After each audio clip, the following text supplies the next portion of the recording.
the people in Gaza hate this because it doesn't call for a ceasefire.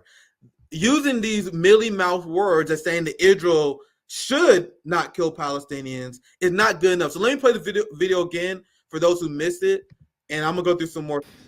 So it was a lie, a big lie. Thank for South Africa for all the efforts, but it looks like the ICJ it's pro-Israelis. So fuck them and fuck the whole governments around the world. Only the people who are standing with the with the Palestinian, even with the humanity. So, but we literally lost our trust in every decision maker in the whole world. So yeah, again, fuck the ICJ. And this is the South African foreign minister who said there should have been a call for a ceasefire. I'm not projecting my voice I'm not projecting my opinion as the authority, fam. I was looking what legal scholars in Gaza said, the criticism that came from South Africa, obviously mixed with a little bit of my personal beliefs. But if anyone believes that this is good enough, I'm happy to hear your comments. There are a lot of people very enthusiastic about this, but I think this is not gonna prevent the genocide that we are seeing. So this is South Africa Foreign Ministry, and she makes an important point too that like she's not gonna be like negative about this ruling because it's good that they won this court case that called out Israel. And I don't want to be too negative too. I'm like trying to it's very hard to navigate this story. Like it's good because it's gonna lead to Israel being held accountable. But there's a genocide going on right now. I saw a video of this guy, this poor Palestinian teenager who was a skeleton. He looked like a skeleton. He was found under rubble. He was stuck under rubble for 6 days. They found him. He looked like a skeleton because he was starving to death. Can't show that on YouTube for obvious reasons. Do you guys know why I'm kind of going through a mental crisis right now? Why I sound kind of unhinged in my streams? Because I keep seeing this kind of stuff unwillingly because I never look for it. It just keep popping up. I'm like, God damn it. I saw some tragic, traumatizing shit again. Didn't want to see it, but I have to see it. It's everywhere. So look at the video. There's a video it's out right now. There's a teenager guy, because he's out of the rubble, look like a skeleton because he's been on the rubble for 6 days. That's the reality. That's why when they said 25,000 people dead, that's a low number because they can't count all the people trapped under the rubble. That's happening right now, and this ruling not going to stop it. That what kind of breaks my heart. But you can be happy about the fact that they're holding Israel accountable. Let me play the video. I believe that in exercising the order, there would have to be a ceasefire. Without it, the order doesn't actually work. You see what she says? There has to be a ceasefire because without a ceasefire, the order doesn't work.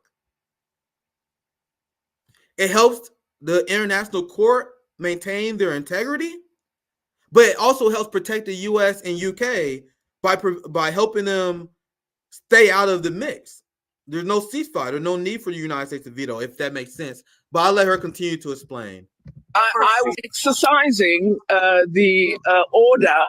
There would have to be a ceasefire. Without it, the order doesn't actually work. I would have wanted a ceasefire. They didn't specifically call. No, they didn't. Are you disappointed But how they didn't specify that? I've no way that I'm going to say I'm disappointed. I hoped for it. But the fact of delivering humanitarian aid, the fact of taking measures that reduce the levels of harm against persons who have no role in what Israel is combating, for me, requires a ceasefire. And I believe Israel would have to attend to how it conducts its search for the hostages and for those Hamas individuals. And I'll read this one because this is a legitimate pushback. Thank you for the pushback, Stephanie. No ruling would have brought about an immediate ceasefire. Perhaps. But you guys see, as the South African foreign minister wanted, what the South African legal team wanted, was a call for a ceasefire because that's the strongest legal mechanism that will lead to that. What the ICJ did was provide measly mouse cover that will allow Israel to to continue their genocide. I said there's reason to be positive because this is an L for Israel. There's a reason why they're kicking and screaming right now. This is not a good ruling for Israel at all. This is not good for them. But it's not good for Gaza because they've been left out in the they are still going to be screwed. You know what I mean? But I appreciate the feedback. I'm learning as well, fam. So I appreciate it. I'll read a few more of these super chats, and I have some more receipts. I wasn't planning on going that long. I only planned 30 minutes, but it's gonna be longer than that. So let me read through these super chats. Oh yeah, let me find this motherfucker. And we need to monitor this Uganda judge. I'm gonna find the receipt.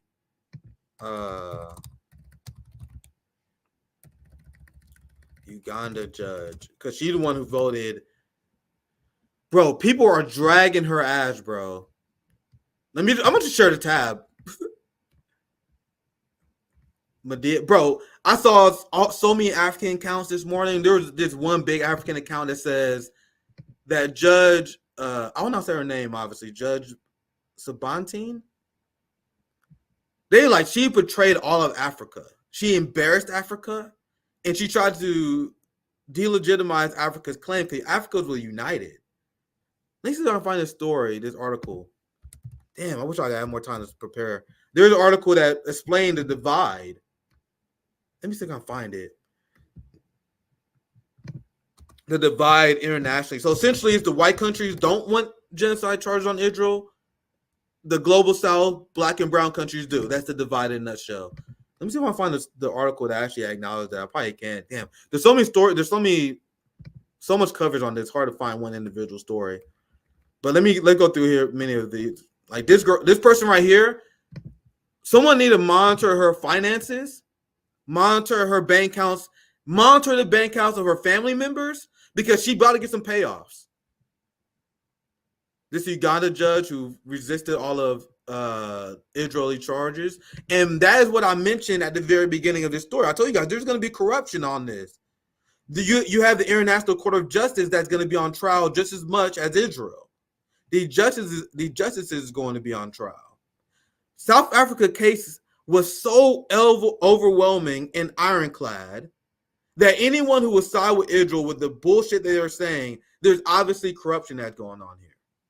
She shamed herself in Africa. And based on what I heard, I'm not an expert on this, but based on what I read, Uganda has a long history of constantly shielding Israel in these cases. So I gotta be careful with that because I read one source on that. So, but this is the face. Never forget the ICC judge, bro. No one's gonna remember this ghoulish face that represents the legal protector of genocide. But like this person said, she'll be protected. She'll probably find a good job in the West, unfortunately. Yep. The legal face of genocide. This is the face of betrayal.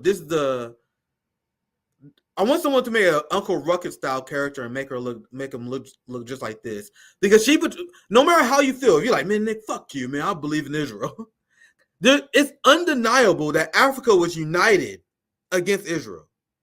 Africa was united at the ICJ. So these people are the biggest traitors. This lady is the biggest traitor of all time, and someone need to monitor her finances. There's gonna be massive corruption. She's getting paid. But anyway, let me continue. Nick going longer than he said he was gonna go. Who's surprised? Anyone shocked? I always do that now. Thank for 199 Sam. Order notes. I just read that one. Sorry. Let me go and move on. We just talked about the judge. Thank you for $10, Eric. If you haven't already, I would highly recommend watching Electronic Intifada's breakdown of ICJ's ruling today. Love y'all. Keep up the amazing work. I definitely check out that recommendation. Richard Medhurst's been good on this as well. Everyone pretty much stepped in the game right now. I saw Rana Kalik, Danny Haifonkel in the game. I think Danny's live, or he was live earlier. The Gray Zone, Aaron Monte had a lot of great takes. Pretty much everyone's activated on this story. It's huge. That's why I had to go live today, even though I wasn't planning on to. You have to compare this order to other with similar scope, fighting to consider genocide. Legal language has many terms of art. You could be right or not. That's what I'm saying. I could be right or not too. This is my interpretation. This is the interpretation a lot of people have. They're given to me in legal outs for Israel. Do you see the UNRWA fired 12 staff? No, I haven't seen the story yet. I gotta read more into that. Doesn't surprise me at all, though. Let me continue reading what they recommend. I gotta move on. The International Court of Justice, they ruled that Israel should halt attacks on Palestinians in Gaza. They should halt incitement against Palestinians as a group. Israel should provide humanitarian aid to Gaza. Israel should preserve evidence of commission of genocide. Do anyone believe they're going to do that? That they're going to preserve evidence of their own crimes? If no one is enforcing that, that part right here is meaningless. Israel, and this part I was mentioning earlier, Israel should submit a response to the court within 1 month. Do you guys think Israel is going to give an honest, accurate assessment about the genocide they're about to continue? In fact, I'll build this up too long. Let me just fucking move on. Because if you guys think I've been too negative, Israel already straight up said, you guys are fucking clowns and we're not listening to you. You already have Israel mocking The Hague. You have Israeli protesters that are protesting The Hague right now. Let me see if I can find that damn tweet where this person,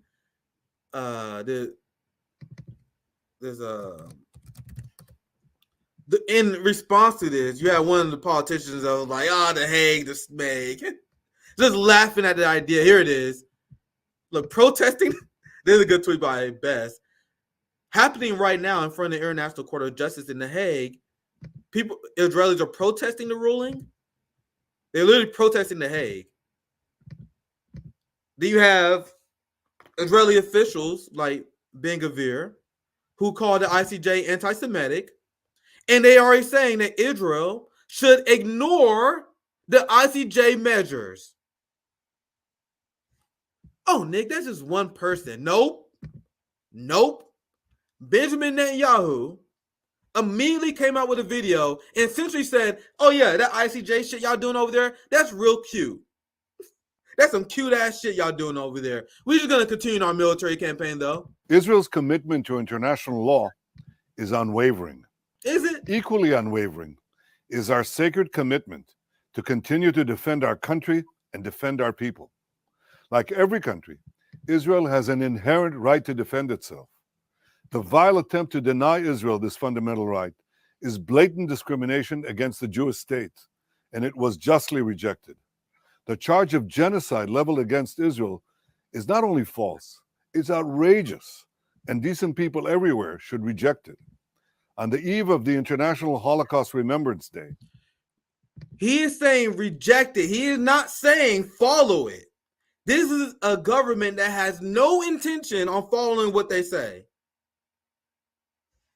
Let's continue. I again pledge as Israel's prime minister, never again. Israel will continue to defend itself against Hamas, a genocidal terror organization. On October 7th, Hamas perpetrated the most horrific atrocities against the Jewish people since the Holocaust, and it vows to repeat these atrocities again and again and again. Our war is against Hamas terrorists, not against Palestinian civilians. We will continue to facilitate humanitarian assistance and to do our utmost to keep civilians out of harm's way, even as Hamas uses civilians as human shields. We will continue to do what is necessary to defend our country and defend our people. They just said at the International Court of Justice that Israel needs to stop demonizing the Palestinians. And he just did it. That is literally what they said. Israel should stop calls for incitement against the Palestinian people. And then Benjamin Netanyahu immediately came out with calls of incitement against the Palestinian people. So this is what I tweeted. I said we need to have a serious conversation about international law and its enforcement. This is what Theorella Isabel was talking about. The International Court of Justice delivered a huge blow to Israel, sending a message to them and their allies that they are not above the law. But with that said, it's time for the West to have a serious conversation about how we enforce international law. Israel has no intention to stop, and any attempts to stop them will be vetoed by the United States. This is a huge win for South Africa, but this is just the beginning. International law is on trial, and I think it's going to be exposed as fake as we all know it is.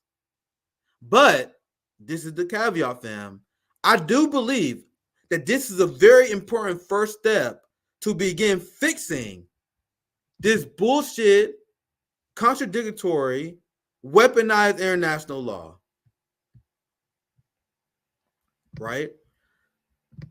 Let's play this video, and then I'm gonna read. I'm gonna try to get some live responses, and I'll read some comments and chats, and then I'm gonna wrap up soon. This is a impromptu live. I wanted to cover the International Court of Justice to get my thoughts on it. It's black and white, man. It's not black and white. I think it's gray. You know what I mean? There's things to celebrate about this. It's rhetorically damning for Israel. It exposes them as the criminal state they are.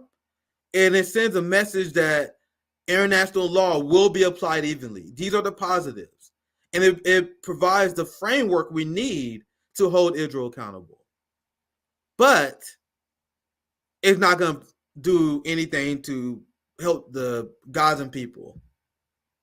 And you're going to hear more people reacting to the lack of calls to a ceasefire. So once again, this is me listening to my Palestinian brothers and sisters, like I say I do all the time. When I ask people to talk about black issues, I'm like, guys, you need to listen to us and other black commentators. The same way I listen to my indigenous brothers and sisters in our countries. The same way I listen to Palestinian brothers and sisters on this issue. So let's listen to their reactions to the ruling. The Palestinians aspired for is an immediate ceasefire. And I'm actually happy that the case was not rejected or the lawsuit. Yes, this is a good start, but all Israel has to do. There is nothing that is firm to say that you should stop. There has to be an immediate ceasefire and humanitarian aid shall go into Gaza. So it's disappointing, and we had different aspirations for sure. I was waiting for the word ceasefire, ending hostilities immediately, ending the aggression, ending the wholesale destruction. We wanted to see definitive words. It didn't come out. The Palestinians aspired for is an immediate ceasefire.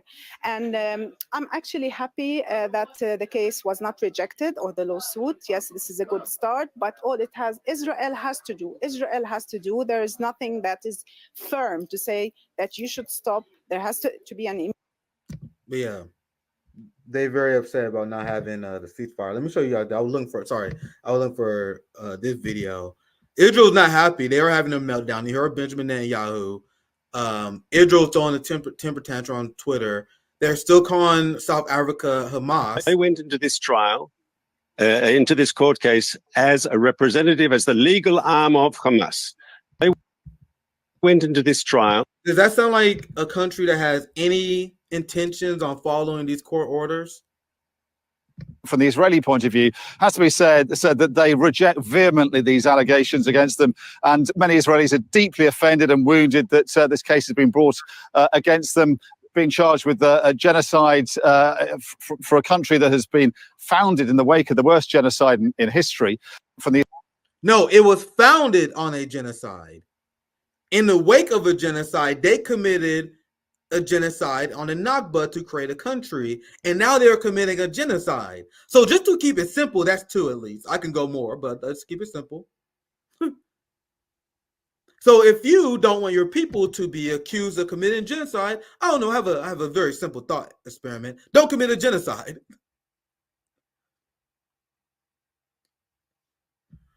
Let's show you some more quick reactions before we log off today. Hope you guys enjoy the stream.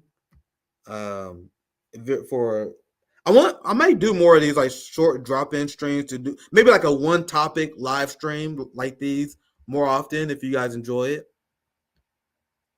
I want to play this video. I did see this video earlier. This is very good to see. And I mentioned it earlier this stream and in my hotspot video. The lawyers of South Africa, they're going to be remembered as civil rights heroes. They're going to be remembered as champions of international law.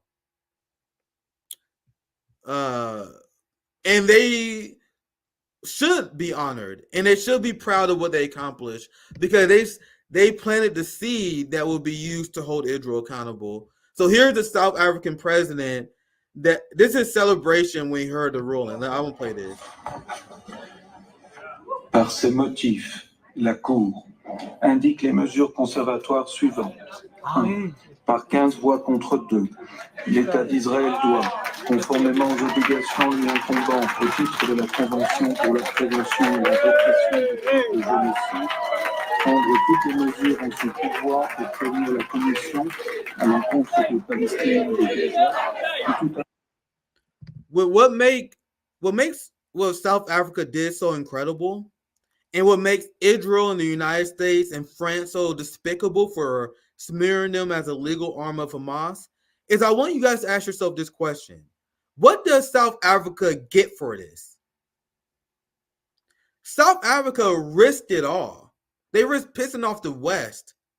They got nothing from this. They, as a nation, decided to lead and stand with justice for justice sake. That is something that our country never does. And this is why this story is so inspiring. Because if you think about their story, you had South African kids and teenagers that grew up under brutal apartheid that was supported by Israel. You guys know that? Israel materially supported the apartheid in South Africa the same way the United States did. So imagine these kids in South Africa growing up under this brutal apartheid state. They see Israel supporting the apartheid. So you know what they do? They read. They learn. They learn the laws. They learn the book that their oppressors wrote. They learn the rule books in which they operate. They learn the law. They grow the fuck up, become legal scholars, become judges, and then they take Israel, the country that funded and supported their apartheid, to court and exposed them as a genocidal country that they are. This is a massive, major win for the South African team. And these people are heroes. This is South Africa celebrating their victory of justice. And I want to add a little bit of positivity here, because this is the good part. Is this precedent that will be set of these countries that was obliterated during the era of colonialism, who now know the law, who are in a better position to hold these people in these countries accountable. This is just the beginning. This is the positive part of this. So let's feel good just for at least a little bit at the end of the stream.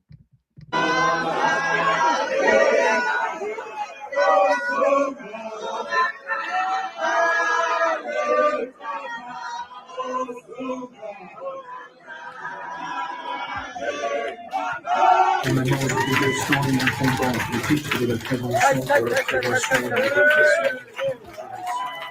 prendre toutes les mesures en son pouvoir pour prévenir la commission à l'encontre des Palestiniens de Gaza et tout à comprendre les génocidations de l'article 2 de la Convention, en particulier des actes suivants.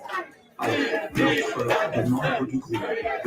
Atteinte grave à l'intégrité physique ou mentale de membres du groupe. C. Soumission intentionnelle du groupe à des conditions d'existence devant entraîner sa destruction. See, I gotta be honest, man. I get emotional.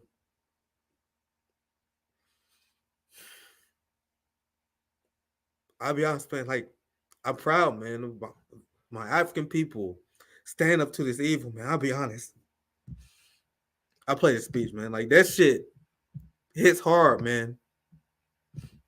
My people stand up to this evil. As the country I pay taxes to fund this shit. As our society fund this bullshit. As we are gaslighted into supporting the genocide, man. And I see my people stand up to this internationally. Like, I'm sorry. Like, this shit really does fucking with me, man. With the people of Palestine, and our message to them is never give up hope. South Africa got over the apartheid oppression. They will overcome. We stand with the people of Palestine, and our message to them is never give up hope. South Africa got over the apartheid oppression. They will overcome. And people can be upset all they want, but I'm proud of my people for this, man. The West lost their mind, and we have the global South that's standing up to this. Like this, I've been following this story for so long, man. Watching these people suffer, watching the African people suffer, and now these people have the ability to stand up. So it's not the end of this shit, but it's beautiful to see this. I'm sorry. This is the first time I really like broke down on stream before, but this is something else, man. And even though it's not the end of this should give you hope. This should inspire revolutionary optimism, even if this doesn't necessarily end it. I already do that in the stream. Wasn't planning to get emotional or anything, but man, that shit is beautiful. How can you not be moved at that? These people suffered their entire life, man. They grew up. These people, look at their age. They old enough. They grew up under apartheid, man, and now they rose up and they are celebrated as civil rights icons. I've been watching these videos and pictures for all day, man. It's just good to see. We really gotta bring Israel to Hill. So I hope you guys enjoyed. I'll be reading some more super chats. Then we can wrap up. I'm glad I can end the stream on at least on that positivity, because this shit really harmed my mental health watching this for the last few weeks, man.